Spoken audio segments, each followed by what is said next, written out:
یا ایھا الذین آمنوا لا یحل لکم ان ترثوا النساء کرہا، اہل ایمان تمہارے لیے جائز نہیں ہے کہ تم عورتوں کو زبردستی وراثت میں لے لو۔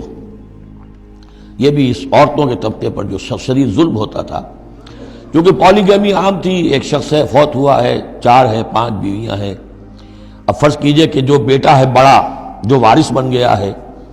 اب باقی اس کی حقیقی ماں تو ایک ہی ہے، باقی سوتیلی مائیں وہ ان کو وراثت میں لے لیتا تھا کہ میرے قبضے میں رہیں گی یہ، بلکہ ان سے شادیاں بھی کر لیتے تھے، بغیر شادی اپنے گھروں میں ڈالے رکھتے تھے،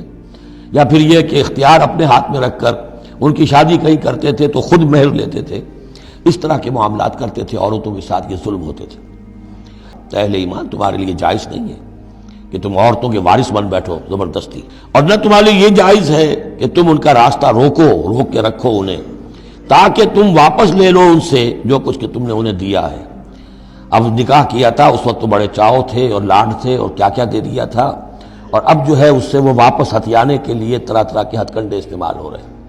انہیں تنگ کیا جا رہا ہے، ٹارچر کیا جا رہا ہے، ذہنی طور پر تکلیف پہنچائی جا رہی ہے۔